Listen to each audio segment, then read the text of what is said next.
Welcome to day 38. I know people enjoy crafting, so what I've done is I've gone a lot of fossils, got some dense fossils, got some interesting ones, and I'm just going to use them. Currency cop is telling me 5,000 to 4,000 chaos, so let's just call it 4,500 chaos. Like a dense fossil, it's counting it as 3C, but to buy 50 dense fossils, it definitely didn't cost me 5C. It cost a little bit more to buy stuff in bulk, but there's a rough idea of what we're dealing with. I've done enough crafting to know that this probably isn't enough to hit anything remotely good. So what I did is, instead of getting 4,500 chaos worth of scorched prismatic pristine and then hitting a belt 1,000 times, I figured I would just do a variety of crafts and just see if anything comes out good. Normally when I quit a league, my full build, which I take into standard, I have a tab like this, which is some things that I just want to keep, and I'll put them in like a betrayal tab or an incursion tab. So in here we've got like each weapon, like sometimes un-ID'd, one of each, so one ID'd, one un-ID'd. This one's got two un-ID'd, and these are just some things that I've kept out of, like, I don't know, I just wanted to keep them. This was killing the red boss, I got a map. This was my first ever Aiul kill. This was some amulets that we got from Aiul. Some white socket pariah rings that I made. These are some scepters from the red boss. I think this was from my first, I think it might have been lich fight. So, and then normally I just take like the 4,000 to 5,000 chaos or like 50 exalts.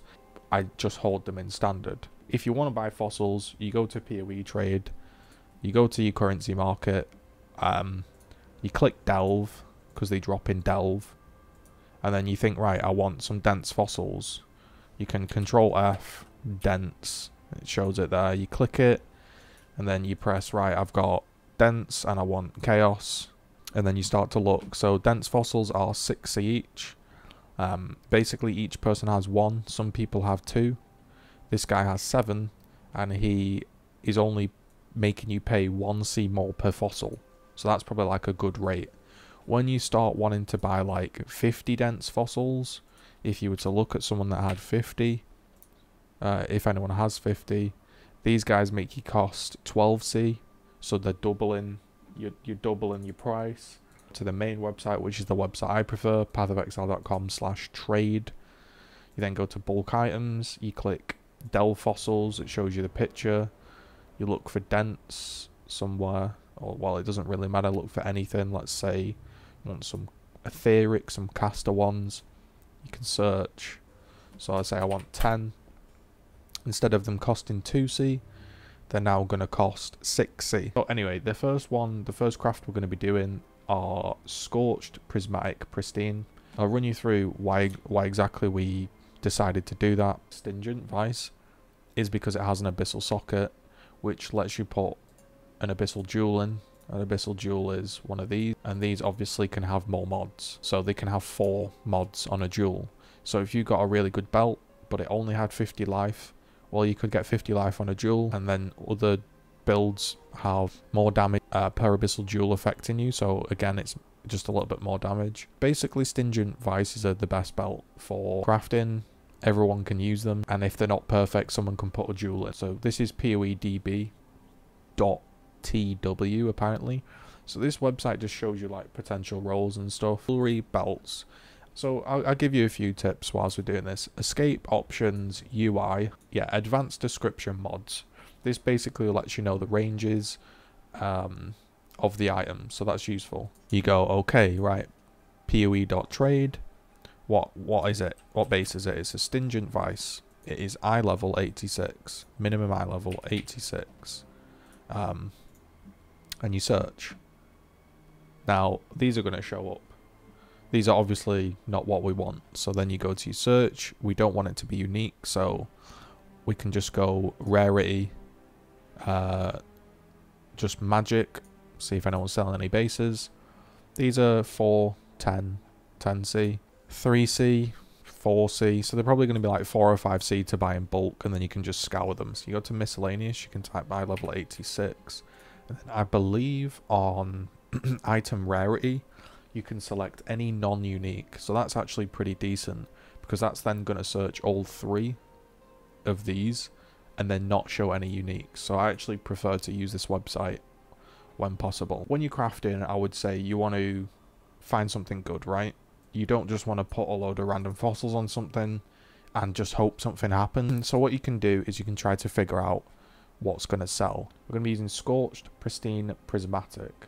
So if we tick these three, what this website does is it shows you the rolls it's going to block and the potential outcomes. So these are the only rolls we can possibly hit on this belt. Whereas if we remove them, you can see there's a lot more. Now you can tweak these.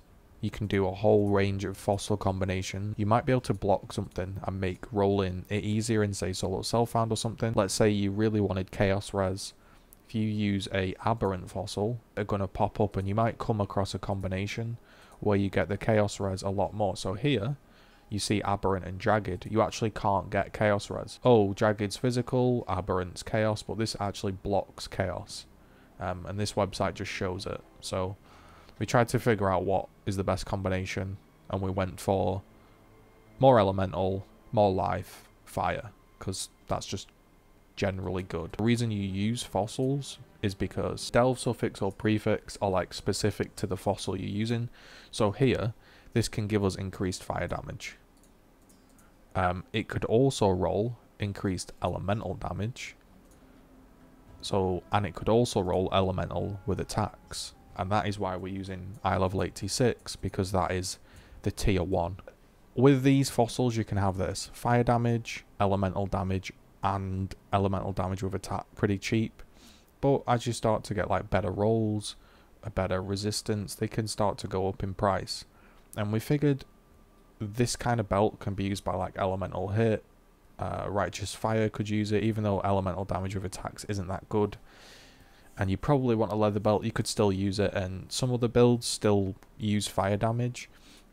If you do the exact same thing, but you do cold damage, it's slightly there, but you can see there's a lot more like 100 seers, and that's because there aren't many builds that use attack cold skills as compared to, say, fire and lightning. And if you do lightning, you can get, again, there's quite a lot of 2 Exalt ones here. But the reason we decided to go Scorched is because they're cheaper. So it's basically the same price if you hit a really good one, but Scorched are a lot cheaper than metallics. So that's kind of like the thinking behind it. So there's a couple of things, the reason why we're doing this. But if you're going for profit, you probably want to have a look around and see what's best. Otherwise, you're just wasting your money. Because if metallic and Scorched sell for the same price, but Scorched is a lot cheaper, then use Scorched. But there's then the flip side. There's also like another side that you can look at. There's only 35 up with that combination. So there's only 35 belts online with that combination of lightning. If we do Scorch, 51. So you could say there's almost double. There's almost double. So to get something that's similar, it's going to then have to compete with like 50, 60 items. If you did cold damage, there's 35. So there's a lot less because people aren't really doing cold. So it depends. Do you want to do the more niche cold? Do you want to do the more expensive niche lightning? Or do you want to try and make a good fire belt? It depends, really, because then you've got to think about, well, even if you make a really good cold belt, because there's not as many, people might not be searching it, or it might be so niche that it takes a long time to sell. So those are like some things to look at when crafting. That's just generic stuff, but I'm trying to like put, I guess, a little bit more tips in my videos, because I guess I have some idea of what I'm doing by now, and some people are brand new. I had a lot of new people come to the channel. So yeah, just have a look around and make a sensible decision. Interesting. So actually, you could do Chaos, and if you made a really good one and somebody wanted it, right now you'd be the only one online. So those are some choices you can do when you're crafting. You could sit there and think, you know what, there's only one online, and if somebody wants that, they're going to have to pay for it. But it could be really niche, and that's why there's none online. So I've fumbled around and wasted enough time. Let's just go waste some resonators. Good rolls are going to be Scorched, Prismatic, Pristine. we're looking for high life, anything over what you can craft. We're looking for elemental damage, fire damage, and elemental damage here.